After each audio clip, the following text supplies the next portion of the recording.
Class 11 psychology chapter 6 अधिगम। विषय वस्तु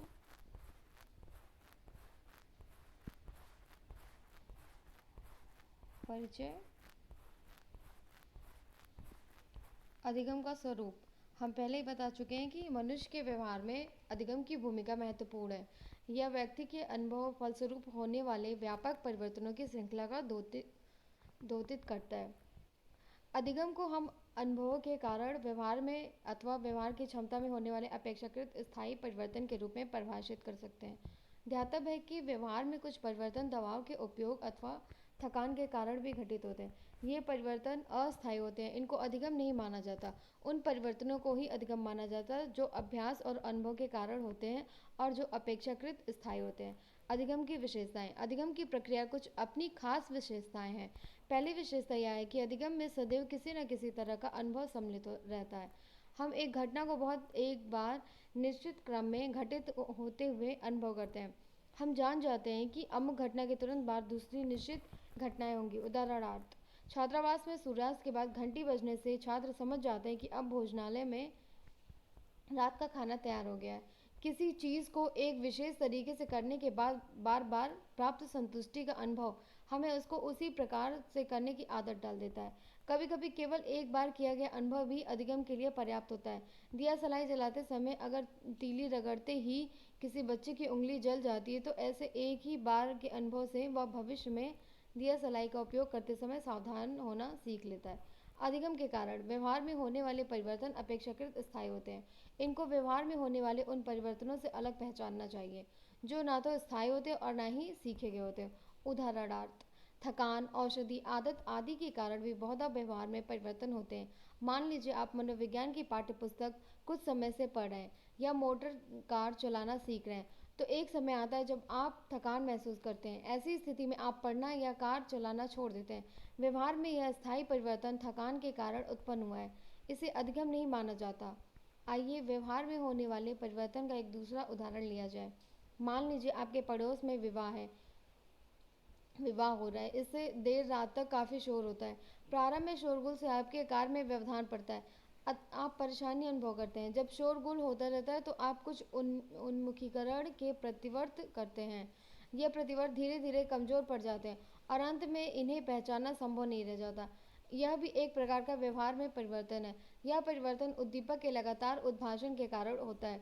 इससे आदत बन जाता है। यह परिवर्तन अधिगम के कारण नहीं। आपने देखा होगा कि अनेक प्रकार के मादक द्रव्यों के सेवन के परिणाम स्वरूप व्यक्ति की दैहिक क्रियाएं प्रभावित हो जाती हैं, जिनसे व्यवहार में परिवर्तन उत्पन्न हो जाता है। ये परिवर्तन अस्थायी होते हैं और मादक द्रव्यों का प्रभाव समाप्त होने पर परिवर्तन भी समाप्त हो जाते हैं।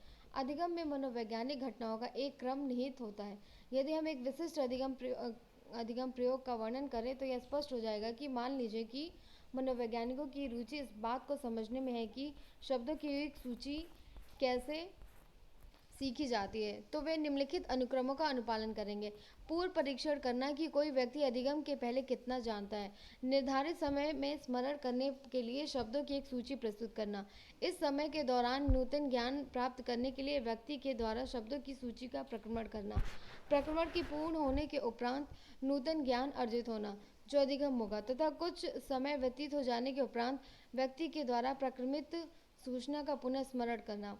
एक व्यक्ति पूर्व परीक्षण के समय जितने शब्द जानता है उसकी अपेक्षा अब जितने जानता है, दोनों में तुलना करके कोई भी यह अनुमान लगा सकता है कि अधिगम हुआ है। इस प्रकार अधिगम एक अनुमानित प्रक्रिया है। निष्पादन परफॉर्मेंस से भिन्न है। निष्पादन व्यक्ति का प्रेक्षित व्यवहार या अनुक्रिया या क्रिया है। आइए हम अनुमान पद को समझने की चेष्टा करें। मान लीजिए कि आप अध्यापक आपको एक कविता याद करने के लिए कहते हैं। आप उस कविता को कई बार पढ़ते हैं, तब आप कहते हैं कि आपने वह कविता सीख ली है।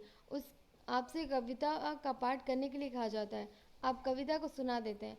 आपके द्वारा कविता का पाठ करना ही आपका निष्पादन है। उसके निष्पादन के आधार पर अध्यापक यह अनुमान लगाते हैं कि आपने कविता सीख ली है। अधिगम के प्रतिमान। अधिगम की कई विधियों से होता है। इनमें से कुछ विधियों का उपयोग साधारण प्रकार की अनुक्रियाओं के अर्जन में होता है, जबकि कुछ का उपयोग जटिल अनुक्रियाओं को प्राप्त करने में किया जाता है। आप इस खंड में इन सभी विधियों के बारे में पढ़ेंगे। अधिगम की सरलतम विधि को अनुबंधन कंडीशनिंग कहा जाता है। इसके दो प्रमुख प्रकार पाए गए। पहला प्राचीन अनुबंधन क्लासिकल कंडीशनिंग तथा दूसरा क्रिया प्रसूत, नैमित्तिक अनुबंधन, ऑपरेंट इंस्ट्रूमेंटल कंडीशनिंग। इसके अतिरिक्त प्रेक्षणात्मक अधिगम, ऑब्जर्वेशनल लर्निंग, संज्ञानात्मक अधिगम, कॉग्निटिव लर्निंग, वाचिक अधिगम, वर्बल लर्निंग, संप्रत्यय अधिगम, कॉन्सेप्ट लर्निंग एवं कौशल अधिगम, स्किल लर्निंग भी होते हैं। प्राचीन अनुबंधन। इस प्रकार के अधिगम का अध्ययन सर्वप्रथम इवान पी पावलोव द्वारा किया गया। पावलोव का मुख्य उद्देश्य पाचन क्रिया की शरीर क्रियात्मक प्रक्रियाओं का अध्ययन करना था। उन्होंने अपने अध्ययन के दौरान देखा कि जिन कुत्तों पर वे प्रयोग कर रहे थे वे अपने भोजन को खाली प्लेट को देखते ही लार स्राव करने लगे। जैसा कि आप जानते हैं कि भोजन या मुंह में कुछ होने पर लार स्राव की क्रिया होने एक स्वाभाविक प्रतिवर्त अनुक्रिया है। इस प्रकार को विस्तार से समझने के लिए पावलोव ने एक प्रयोग किया। उन्होंने दोबारा कुत्ते पर प्रयोग किया। प्रयोग के पहले चरण में एक कुत्ते को एक बॉक्स के अंदर शिकंजे में कस दिया गया और उसे कुछ समय के लिए इसी प्रकार रहने दिया गया। कई दिनों तक इस क्रिया को बार बार किया गया। इसी दौरान शल्य क्रिया द्वारा कुत्ते के जबड़े में एक नली इस प्रकार फिट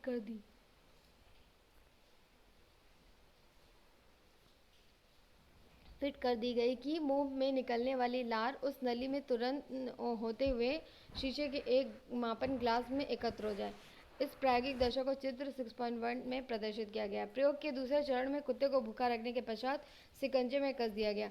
नली का एक दूसरा सिरा जबड़े में और दूसरे सिरे के शीशे के जार में रखा गया।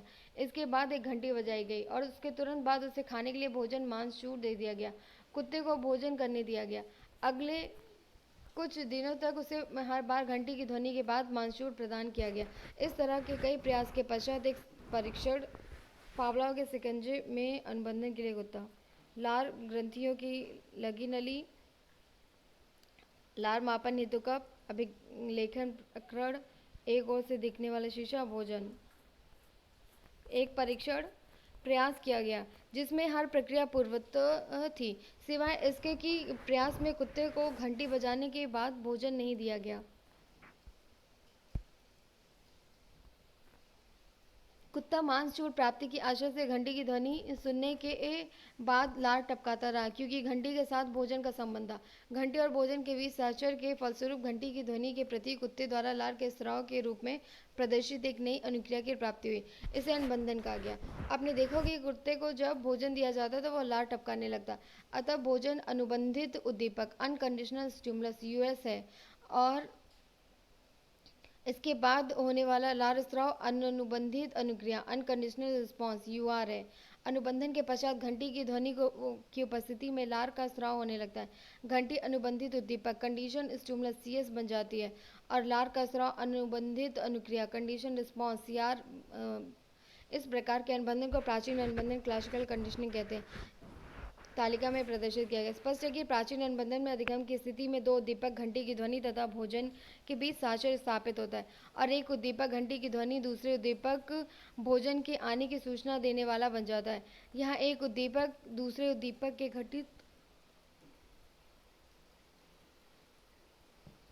घटित होने की संभावना को दर्शाता। मनुष्य के दैनिक जीवन में प्राचीन अनुबंधन के अनेक उदाहरण मिलते हैं।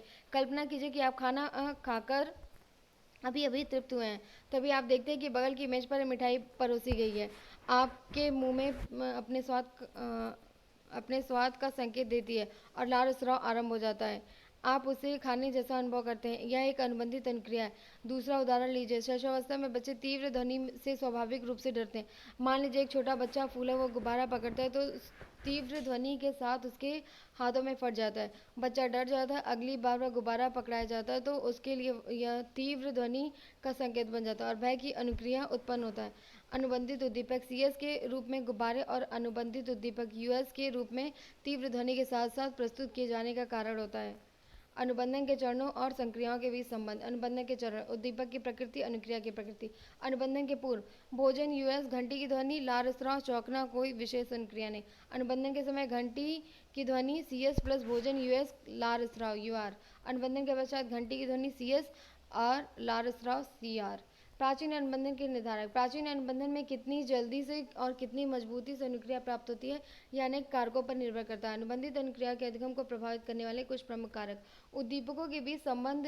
प्राचीन अनुबंधन प्रक्रियाएं प्रमुखतः 4 प्रकार की होती है। इनका आधार अनुबंधित उद्दीपक, अनुबंधित उद्दीपक की शुरुआत के बीच संबंध पर आधारित होता है। पहली तीन प्रक्रियाएं अग्रवर्ती अनुबंधन फॉरवर्ड कंडीशनिंग की है, तो चौथी पश्चिगामी बैकवर्ड कंडीशनिंग है। इन प्रक्रियाओं की मूल प्रायोगिक व्यवस्था इस प्रकार है। जब अनुबंधित तथा अनुबंधित उद्दीपक साथ साथ प्रस्तुत किए जाते हैं तो इसे सहकालिक अनुबंधन साइमल्टेनियस कंडीशनिंग कहा जाता है। विलंबित अनुबंधन डिलेड कंडीशनिंग की प्रक्रिया में अनुबंधित उद्दीपक का प्रारंभ अनुबंधित उद्दीपक से पहले होता है। अनुबंधित उद्दीपक का अंत भी अनुबंधित उद्दीपक के पहले होता है। अवशेष अनुबंधन ट्रेस कंडीशनिंग की प्रक्रिया में अनुबंधित उद्दीपक का प्रारंभ और अंत अनुबंधित उद्दीपक से पहले होता है, लेकिन दोनों के बीच कुछ समय अंतराल होता है। पश्चिगामी अनुबंधन बैकवर्ड कंडीशनिंग की प्रक्रिया में अनुबंधित उद्दीपक का प्रारंभ अनुबंधित उद्दीपक से पहले शुरू होता है। प्रायोगिक अध्ययनों से तब अब यह बिल्कुल स्पष्ट हो चुका है कि विलंबित अनुबंधन की प्रक्रिया अनुबंधित अनुक्रिया प्राप्त करने की सर्वाधिक प्रभावशाली विधि है। सहकालिक तथा अवशेष अनुबंधन की प्रक्रियाओं से भी अनुबंधित अनुक्रिया प्राप्त होती है, परंतु इन विधियों में विलंबित अनुबंधन प्रक्रिया की तुलना में अधिक प्रयास लगते हैं। ध्यातव्य कि पश्चिगामी अनुबंधन प्रक्रिया से अनुक्रिया प्राप्त होने की संभावना बहुत कम होती है। अनुबंधित उद्दीपकों के प्रकार प्राचीन अनुबंधन के अध्ययनों में प्रयुक्त अनुबंधित उद्दीपक मूलतः दो प्रकार के होते हैं, प्रवृत्त्यात्मक एपिडेटिव तथा विमुखी अवर्सिव। प्रवृत्त्यात्मक अनुबंधित उद्दीपक स्वतः सुगम्य अनुक्रियाएं उत्पन्न करती है, जैसे खाना पीना दुलाना आदि। ये अनुक्रियाएं संतोष और प्रसन्नता प्रदान करती हैं। दूसरी ओर विमुखी अनुबंधित उद्दीपक जैसे शोर, कड़वा स्वाद, विद्युत आघात, पीड़ादायी सुई आदि सुखदायी और क्षतिकारक होते हैं। ये परिहार और पलायन की अनुक्रियाएं उत्पन्न करते हैं। यह ज्ञात हुआ कि प्रवृत्त्यात्मक प्राचीन अनुबंधन अपेक्षाकृत धीमा होता है और इसकी प्राप्ति के लिए अधिक प्रयास करने पड़ते हैं, जबकि विमुखी प्राचीन अनुबंधन 2-3 प्रयासों में ही स्थापित हो जाता है। यह वस्तुतः विमुखी अनुबंधित उद्दीपक की तीव्रता पर निर्भर करता है। अनुबंधित उद्दीपकों की तीव्रता अनुबंधित उद्दीपकों की तीव्रता प्रवृत्त्यात्मक और विमुखी प्राचीन अनुबंधन दोनों की दिशा को प्रभावित करती है। अनुबंधित उद्दीपक जितना ही अधिक तीव्र होगा, अनुबंधित अनुक्रिया की अर्जन की गति उतनी ही अधिक होगी। अर्थात अनुबंधित उद्दीपक जितना अधिक तीव्र होगा, उतने ही कम प्रयासों की जरूरत अनुबंधन की प्राप्ति के लिए पड़ेगी। क्रियाकलाप